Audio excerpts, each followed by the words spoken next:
qui avait une viande incroyable, mais à chaque fois il nous faisait ça et on picolait avec lui derrière. Donc de temps en temps, ça durait un peu plus longtemps que prévu. La fille de Johnny Hallyday vient de lâcher une confession qui secoue tout le showbiz français. Son mariage avec Raphaël Lancret-Javal, longtemps présenté comme un conte de fées, n'était en réalité qu'un champ de bataille émotionnel. La révélation tombe comme un coup de tonnerre et les réseaux sociaux s'embrasent. Laura, la princesse rebelle du clan Hallyday, a décidé de dire toute la vérité. À 40 ans, celle que l'on surnomme la « fille du rock » porte encore en elle l'aura sauvage et indomptable de son père. Actrice, réalisatrice, muse des plus grands photographes, elle a toujours incarné une certaine idée de la liberté.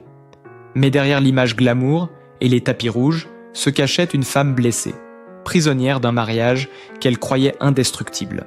Raphaël Lancret-Javal, businessman séduisant et élégant, faisait rêver Paris avec son allure de gendre idéal. Ensemble, ils semblèrent former le couple parfait, symbole de stabilité et de réussite. Mais Laura vient de lever le voile. Infidélité, excès, soirées débridées, l'univers feutré de leur union était miné par les mensonges et les trahisons. J'ai cru à l'amour absolu, mais j'ai vécu dans l'ombre de ses dérives, confie-t-elle dans une interview qui fait déjà la une des magazines. Ces mots résonnent comme un cri de rage et de délivrance. La solitude, la douleur, l'impression de vivre avec un étranger. Laura raconte tout, sans filtre, et son récit a la puissance d'un uppercut émotionnel. La France entière réagit. Certains saluent son courage, d'autres s'interrogent sur les coulisses d'un mariage, de stars que l'on pensait à l'abri des scandales. Les chroniqueurs télé se déchaînent, les journalistes fouillent chaque détail. Les fans oscillent entre compassion et sidération. Laura Smet vient de rappeler au monde qu'elle n'est pas seulement la fille de Johnny, mais une femme qui refuse désormais de se taire. Et ce premier chapitre de ses révélations promet un feuilleton médiatique explosif. Et le séisme ne s'arrête pas là. À peine les confessions de Laura publiées, que Raphaël Lancret-Javal sort enfin de son silence. Son entourage tente de calmer le jeu, parlant d'une vision déformée par l'émotion. Mais lui ne dément rien. Il se contente d'un communiqué glacial où il évoque des erreurs de parcours et des moments d'égarement, des mots qui font exploser la presse et qui déclenchent une avalanche de commentaires sur les réseaux sociaux. Pour beaucoup, c'est l'aveu à demi-mot que Laura disait vrai. Et puis survient la deuxième déflagration. Plusieurs femmes de la haute société, jusque-là anonymes, sont rapidement identifiées comme faisant partie des aventures supposées de Raphaël. Une galeriste influente, une héritière connue des soirées parisiennes, même une actrice de cinéma en vogue sont citées dans les colonnes des magazines People. Certaines nient farouchement, d'autres gardent un silence pesant, ce qui alimente encore plus la rumeur. Les talk-shows s'en donnent à cœur joie, analysant chaque photo, chaque soirée mondaine passée en revue, comme si c'était une série policière. Laura, de son côté, refuse de se laisser intimider. Elle continue ses interviews, son regard fiévreux capté par les caméras, sa voix légèrement cassée mais ferme. Ce n'est pas une guerre de personnes, c'est ma vérité. Lâche-t-elle, comme pour signifier qu'elle ne recule plus. Ses fans la transforment en symbole de résistance féminine, tandis que d'autres l'accusent d'exposer trop crûment sa vie privée. La fracture de l'opinion ne fait qu'alimenter la tempête médiatique. Dans les cercles huppés de Paris, c'est la panique. Chaque couple se regarde de travers. Chaque homme d'affaires redoute d'être le prochain cité. Les journaux révèlent des messages compromettants, des échanges privés qui viennent confirmer les soupçons. Les amis communs de Laura et Raphaël sont forcés de choisir leur camp. Certains se détournent, d'autres prennent publiquement position. Les caméras suivent Laura partout, capturant ses apparitions publiques comme des moments d'histoire. Chaque regard, chaque sourire devient viral. Les tabloïds parlent d'un nouveau chapitre, où l'ancienne victime se transforme en héroïne, prête à affronter son passé. Mais en coulisses, des rumeurs plus sombres se murmurent. De nouveaux documents, des preuves encore plus accablantes seraient sur le point d'être dévoilées, promettant un scandale d'une ampleur encore jamais vue dans le milieu très fermé de l'élite parisienne. Et puis, le coup de théâtre qui embrasse tout, un média d'investigation publie des captures d'écran de messages privés attribués à Raphaël, échangés avec l'une de ses supposées amantes. Les textos sont explicites, parfois tendres, parfois brûlants, et prouvent que la relation durait depuis des mois, peut-être des années. Le choc est total. Les chaînes d'infos en continu diffusent les extraits les plus sulfureux. Les plateaux télé se remplissent de spécialistes de la communication de crise, chacun tentant d'analyser ce désastre d'images en direct. Laura apprend la fuite en même temps que le public. Selon un proche, elle aurait éclaté en larmes avant de se reprendre, décidée à ne plus jamais être celle qui se cache. Quelques heures plus tard, elle publie une photo sur Instagram, un regard perçant, droit dans l'objectif, sans légende. L'image devient virale, des millions de likes, des milliers de commentaires de soutien, certains la comparant à une héroïne tragique, d'autres l'encourageant à tourner la page pour de bon. Raphaël, lui, est acculé. Son avocat menace de poursuite pour atteinte à la vie privée, mais le mal est fait. Des paparazzis le traquent, les flashs crépitent à chacune de ses sorties. Les réseaux sociaux se déchaînent, certains internautes mènent de véritables enquêtes collaboratives, retrouvant d'anciennes photos, des stories Instagram oubliées qui confirment les soupçons. Les belles du scandale, jusque-là discrètes, deviennent, malgré elles, des figures publiques. On les photographie en pleine rue, on les interviewe à la sortie des restaurants, certaines fuient Paris pour échapper au cirque médiatique. Les amis de Laura se relaient pour la protéger, certains dénonçant publiquement l'hypocrisie de Raphaël, d'autres révélant de nouveaux détails sur ses frasques passées. L'affaire prend des airs de guerre ouverte, où chaque camp balance ses vérités comme des grenades médiatiques. Les journaux parlent de l'implosion d'un mariage de légende, tandis que les magazines féminins font de Laura la nouvelle figure du courage. Dans ce chaos, Laura semble étrangement plus forte. Ses interviews deviennent plus incisives, ses déclarations plus tranchantes. « Je n'ai plus peur de ce qu'on découvrira », dit-elle, avant de laisser planer le mystère. « Vous n'avez pas encore tout vu ?» Cette phrase, répétée en boucle sur les réseaux, devient un slogan, un avertissement, presque une menace voilée. Et tandis que l'opinion publique attend une réponse définitive de Raphaël, une rumeur de plus en plus insistante circule. Un enregistrement audio, considéré comme la preuve ultime, serait sur le point d'être rendu public. Et soudain, la rumeur devient réalité. Un célèbre site d'information publie un enregistrement audio présenté comme la preuve irréfutable des dérapages de Raphaël. Dans le fichier, on entend une voix masculine, identifiée par des experts comme étant celle de Raphaël, parler crûment de soirées privées, de rencontres clandestines et même se vanter de tromper sa femme. La bande sonore dure à peine 3 minutes, mais c'est un véritable séisme. Paris tremble, les chaînes d'infos interrompent leur programme pour diffuser les extraits les plus choquants. Les réactions sont instantanées. Des célébrités prennent la parole sur Instagram pour soutenir Laura. Des hashtags d'indignation inondent les réseaux sociaux et certains fans organisent de même des rassemblements spontanés devant les lieux iconiques associés au couple. Les plateaux télé deviennent des arènes. Journalistes, psychanalystes et avocats s'affrontent en direct pour décrypter chaque mot de l'enregistrement. Dans les salons feutrés de la haute société, c'est la panique générale. Des noms jusque-là inconnus du grand public apparaissent dans l'enquête parallèle menée par les médias. De nouveaux protagonistes surgissent, prêts à raconter leur part de l'histoire. Les dîners mondains se transforment en champs de bataille où chacun prend parti. Laura, elle, reste d'un calme impressionnant. Elle apparaît vêtue de noir à la sortie d'un tournage, tête haute, regard fixe, comme si elle venait de déclarer la guerre. Les photographes immortalisent la scène. Cette image devient virale, reprise par les journaux du monde entier avec des titres explosifs du type « La revanche de Laura Smet » ou « La fille du rock contre-attaque ». Raphaël, en revanche, disparaît des radars. Plus de sorties publiques, plus de déclarations. Son silence devient assourdissant et alimente toutes les hypothèses. Prépare-t-il une contre-attaque judiciaire ? Va-t-il enfin reconnaître les faits ? Ses partenaires professionnels commencent à se distancier, craignant l'effet boomerang sur leur propre réputation. Le climat devient électrique. Les rédactions annoncent de nouvelles révélations dans les jours à venir, promettant de dévoiler des documents exclusifs, peut-être des vidéos, susceptibles de faire basculer définitivement l'opinion publique. Les fans comptent les heures. Les commentateurs se préparent à un nouveau tsunami médiatique. Et au milieu de cette tempête, Laura poste un simple message sur ses réseaux. La vérité se rapproche. 3 mots qui résonnent comme une promesse et un avertissement, mettant tout le monde en état d'alerte. L'atmosphère est irrespirable.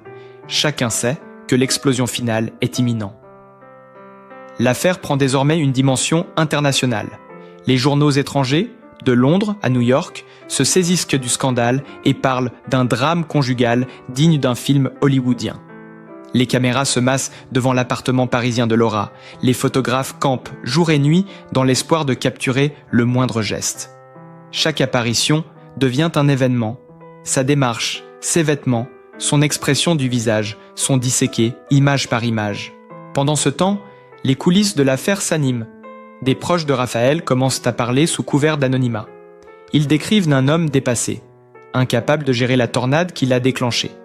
Certains vont plus loin, affirmant que d'autres enregistrements existent, encore plus accablants, et que leur diffusion pourrait détruire définitivement sa réputation. Cette perspective fait frémir le monde médiatique, qui se prépare déjà à l'impact d'un second séisme. Les avocats des deux camps multiplient les déclarations contradictoires. Ceux de Laura affirment qu'elle ne recule devant rien pour protéger sa vérité, tandis que ceux de Raphaël parlent d'atteinte à sa vie privée et laissent entendre qu'une contre-attaque judiciaire est imminente. Les débats juridiques deviennent le nouveau feuilleton des chaînes d'infos. Chaque détail de procédure est commenté en direct, transformant cette affaire intime en un procès médiatique, sans précédent. Dans les soirées parisiennes, on ne parle plus que de ça. Les conversations sont fiévreuses, les spéculations vont bon train. Qui a fait fuiter l'enregistrement? Qui détient les autres preuves évoquées? Et surtout, quelle sera la prochaine étape de Laura? Certains imaginent qu'elle pourrait sortir un livre-choc, d'autres parient sur un documentaire explosif qui dévoilerait les coulisses de son mariage. Les fans, eux, s'organisent. Des pages entières sur les réseaux sociaux sont consacrées à soutenir Laura, à analyser chaque indice qu'elle laisse échapper. Des hashtags de soutien deviennent viraux, des créateurs de contenu reprennent l'affaire dans leurs vidéos, ajoutant encore à la visibilité de cette saga. Et au moment où l'on croit que la tempête pourrait s'apaiser, un nouveau rebondissement secoue tout. Une célèbre présentatrice de télévision annonce avoir en sa possession une interview exclusive de l'une des femmes citées dans l'affaire qui promet de tout dire sans tabou. Les chaînes concurrentes bousculent leur programmation pour couvrir l'événement en direct. La tension est à son comble, les regards tournés vers l'écran. La vérité pourrait éclater dans les prochaines heures et changer définitivement l'image de ce couple, autrefois envié par tout Paris. Le soir venu, toute la France est rivée devant son écran. Le plateau télé est plongé dans une tension presque palpable, les lumières tamisées, accentuant le côté dramatique de l'événement. La présentatrice vedette entre en scène, son regard grave suffit à annoncer que quelque chose d'historique va se produire. Puis, la fameuse invitée fait son apparition. Silhouette élégante, visage fermé, elle s'installe face aux caméras dans un silence glaçant. Les premières minutes sont prudentes, mais très vite, les mots tombent comme des couperets. Elle décrit avec précision ses rencontres avec Raphaël, évoque les messages qu'ils s'échangeaient, les soirées secrètes organisées loin de Paris, les promesses qu'il lui aurait faites. Chaque phrase déclenche un murmure dans le public du plateau. Chaque détail devient une bombe médiatique. Les réseaux sociaux explosent en temps réel. Les hashtags atteignent des millions de vues. Les extraits circulent sur X et Instagram à une vitesse fulgurante. Puis vient le moment le plus explosif. Elle révèle qu'elle n'était pas la seule. Selon elle, il existait tout un réseau de liaisons parallèles. Certaines avec des personnalités connues, d'autres avec des femmes restées dans l'ombre, toutes réunies par le même fil conducteur. L'homme qui partageait officiellement la vie de Laura Smet. Le studio retient son souffle. Les journalistes présents sur le plateau échangent des regards stupéfaits. Certains prennent des notes frénétiquement. Dans les minutes qui suivent, les rédactions de tous les grands médias déclenchent de l'alerte « Breaking News ». Les chaînes concurrentes interrompent de leur programme pour rediffuser les images. Les débats s'enflamment. S'agit-il d'un témoignage sincère ou d'un coup monté pour enfoncer Raphaël? Les avocats de ce dernier réagissent immédiatement, dénonçant un procès public indigne, mais l'opinion semble déjà pencher du côté de Laura. Et comme si ce n'était pas assez, la présentatrice annonce qu'une seconde invitée, une autre femme liée à l'affaire, acceptera de témoigner la semaine suivante, promettant des révélations encore plus compromettantes. Le public exulte. Les caméras captent chaque expression de l'invité qui, visiblement soulagé, se lève et quitte le plateau sous un tonnerre d'applaudissements. Dehors, des journalistes attendent pour recueillir les premières réactions. Laura, silencieuse jusqu'à présent, poste une simple story. Une photo en noir et blanc de ses mains serrées avec la légende « Je tiens bon ». L'image devient virale, interprétée comme un signe de résistance, presque un cri de guerre. Paris vit désormais au rythme de ce scandale. Les cafés bruissent de conversations, les taxis en parlent, les chaînes d'infos font des éditions spéciales jour et nuit. Tout le monde sait qu'une nouvelle bombe est sur le point d'éclater, et que rien ne sera plus jamais comme avant. Une semaine plus tard, l'attente est insoutenable. Les chaînes de télévision annoncent des audiences records, les plateaux sont saturés de journalistes et de commentateurs prêts à décortiquer chaque seconde.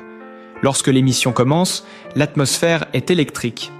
La deuxième invitée entre en scène, son visage à moitié dissimulé par une voilette sombre.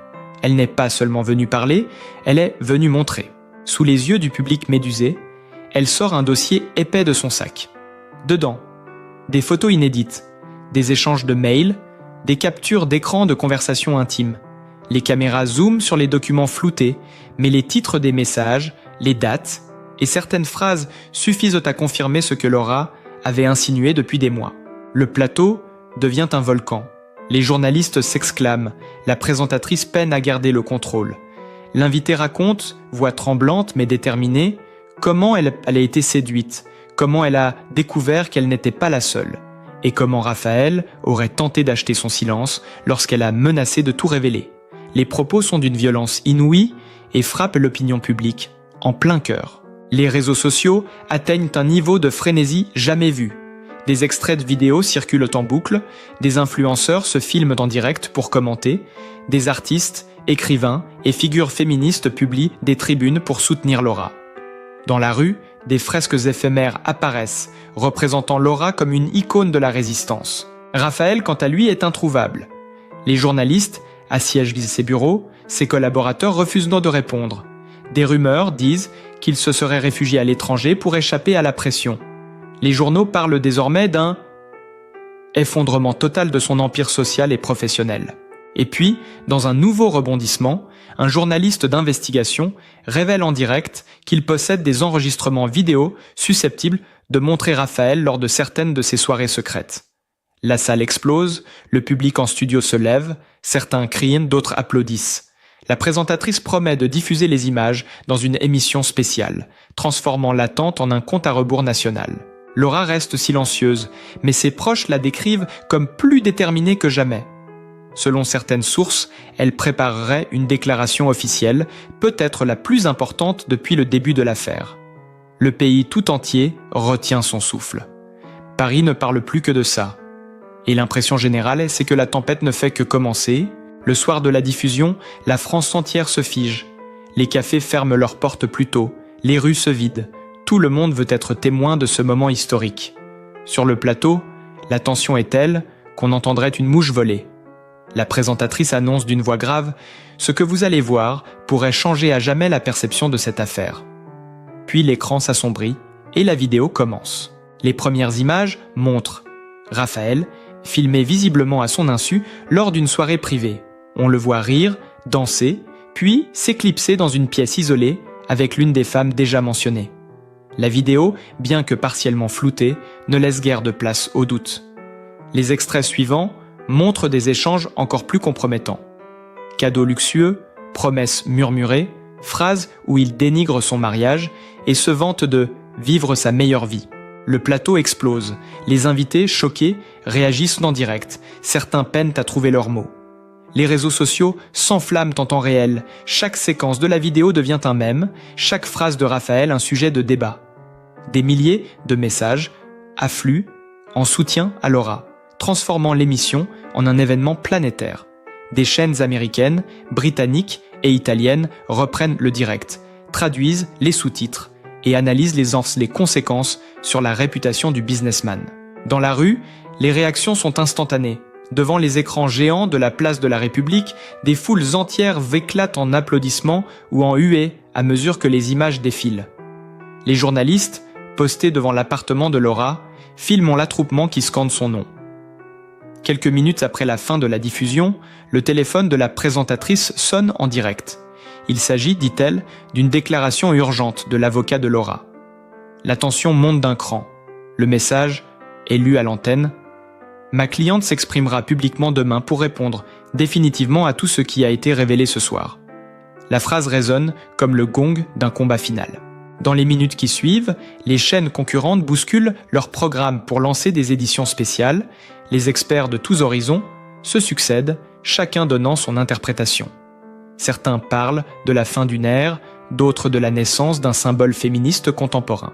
Et tandis que l'opinion publique se prépare à ce qui s'annonce comme le discours le plus attendu de l'année, un détail vient encore électriser l'atmosphère. Une source anonyme affirme qu'au cours de cette déclaration, Laura pourrait révéler un secret inédit concernant non seulement son mariage, mais aussi l'héritage du clan Hallyday. Les spéculations deviennent folles. Les rédactions travaillent jour et nuit pour tenter d'obtenir des fuites avant l'heure.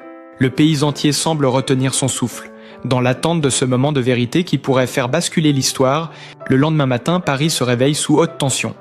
Dès l'aube, des centaines de journalistes se rassemblent devant le lieu choisi pour la prise de parole. Une salle de conférence prestigieuse, entourée d'un dispositif de sécurité impressionnant. Les caméras sont déjà en place, les micros alignés comme pour un sommet politique. Les fans de Laura campent sur les trottoirs, brandissant des pancartes de soutien, certains venus de province juste pour être là. À midi pile, un silence religieux s'abat. Les portes s'ouvrent. Laura apparaît, vêtue d'un tailleur sombre, le visage grave mais lumineux. Les flashs crépitent frénétiquement, transformant son entrée en véritable scène de cinéma. Elle s'avance lentement vers le pupitre, chaque pas résonnant comme un coup de tonnerre. L'air semble vibrer. Avant même qu'elle ne parle, les réseaux sociaux explosent. Des millions de spectateurs suivent le direct. Les hashtags atteignent des sommets historiques. Dans les cafés, les écrans diffusent en continu. Les conversations s'arrêtent. C'est comme si la France entière retenait son souffle. Laura pose ses mains sur le micro, prend une profonde inspiration. Son regard balaye la salle, captant l'attention de chaque journaliste présent. Puis, d'une voix ferme, elle commence. « Aujourd'hui, je suis prête à dire ce que je n'ai jamais osé dire. » Les premières phrases boulinins sont calmes, presque posées, mais on sent la tempête qui gronde derrière chacune d'elles. Elle parle de la douleur, de la solitude, de la trahison. Elle remercie ceux qui l'ont soutenue, dénonce les manipulations qu'elle a subies, évoque le poids du silence qui l'a étouffée pendant des années. Puis, elle s'interrompt. Le suspense devient insoutenable. Elle sort une enveloppe scellée de son sac et la pose devant elle. « Dans ce dossier, dit-elle, il y a des preuves que vous n'avez pas encore vues. Des preuves qui ne concernent pas seulement mon mariage, mais toute l'histoire de ma famille. » La salle explose de murmures. Certains journalistes se lèvent d'instinct. Les caméras zooment sur l'enveloppe comme si elle contenait un secret d'État. Laura fixe l'objectif de la caméra et ajoute « Je vais tout dévoiler, mais je veux que tout le monde entende ce que j'ai à dire. » Les producteurs de télévision se précipitent pour prolonger l'antenne en direct. Les chaînes internationales coupent leur programme pour diffuser l'événement en simultané. Au même moment, une rumeur commence à circuler sur les réseaux. Raphaël aurait quitté l'Europe dans la nuit, peut-être pour échapper au scandale grandissant. Certains affirment qu'il prépare un communiqué choc. L'atmosphère est irrespirable. Dans la salle, on peut entendre des respirations haletantes. Tout est prêt pour que Laura ouvre l'enveloppe. Laura saisit l'enveloppe d'un geste lent mais assuré. Les caméras zooment au maximum. Chaque mouvement est retransmis en direct dans des millions de foyers. La salle retient son souffle. Dans un silence total, elle déchire le seau et sort un épais dossier de documents, ainsi qu'une clé USB qu'elle brandit quelques secondes sous le faisceau des projecteurs. « Ce que vous allez voir aujourd'hui, annonce-t-elle d'une voix vibrante, n'est pas seulement l'histoire d'une femme trahie. C'est l'histoire d'un mensonge collectif qui a duré des années. » Un frisson parcourt l'assemblée. Les journalistes se penchent vers l'avant, prêts à noter chaque mot. Sur un écran géant derrière elle, les premières images défilent. Des relevés bancaires, des échanges de mails, des photos inédites. Chacun semble prouver que Raphaël aurait non seulement mené une double vie, mais aussi utilisé des fonds d'entreprise pour financer ses escapades et couvrir ses liaisons. Des dates, des montants, des signatures, les preuves sont accablantes. Le public du direct explose en réaction. Les réseaux sociaux implosent littéralement, créant un raz-de-marée de messages. Puis vient le moment le plus inattendu. Laura révèle que certains de ces documents concernent directement le clan Hallyday. Pendant des années, j'ai porté seul le poids de secrets qui ne sont pas les miens, dit-elle, la voix soudain plus émue. Aujourd'hui, je les rends au monde. Les documents projetés montrent des échanges internes entre membres de la famille où l'on évoque des pressions exercées sur Laura pour qu'elle garde le silence afin de protéger l'image publique du clan. Les journalistes n'en croient pas leurs yeux. La salle se transforme en véritable champ de bataille médiatique. Les photographes hurlent, les flashs crépitent. Certains reporters tentent même de s'approcher de l'estrade. Les modérateurs peinent à maintenir l'ordre. À l'extérieur, la foule réagit instantanément. Des cris d'indignation retentissent, d'autres applaudissent Laura comme une héroïne. Des commentateurs politiques s'invitent dans le débat, expliquant que ce scandale dépasse désormais le simple cadre d'un divorce. Il touche à l'héritage culturel d'une des familles les plus mythiques de France. Laura lève la clé USB une dernière fois et déclare « Tout ce que vous voyez ici sera rendu public ce soir ». La salle explose. Les caméras suivent chaque seconde. Les chaînes internationales annoncent déjà des éditions spéciales pour décrypter ces révélations. Les journalistes étrangers débarquent à Paris en urgence. Et alors qu'elle s'apprête à conclure son discours, un téléphone sonne dans la salle, celui d'un journaliste en première rangée. Il pâlit en lisant l'écran et se lève. Raphaël vient de publier une vidéo depuis l'étranger. Il parle en direct. La salle entière se fige. Les producteurs basculent immédiatement sur le flux vidéo. L'image de Raphaël apparaît sur les écrans géants, son visage fermé, ses yeux cernés. Sa voix résonne, grave. « J'ai entendu ce que Laura vient de dire. Maintenant, c'est à moi de parler. » Sur l'écran, Raphaël lâche une bombe. « Si Laura veut tout dire, alors moi aussi. Ce que je vais révéler va changer tout ce que vous croyez savoir sur notre famille. » Puis, la vidéo s'interrompt brusquement, laissant la salle dans un silence glacial. Les journalistes se ruent sur leur téléphone, les spectateurs hurlent, les réseaux sociaux explosent. Laura, figée, ne dit plus un mot, ses yeux brillent d'une lueur déterminée. Le scandale vient de franchir un point de non-retour. Si vous voulez savoir la suite de cette histoire brûlante et découvrir les secrets que Raphaël s'apprête à dévoiler, abonnez-vous Ngai maintenant. Dramakon Shuaket Tukju.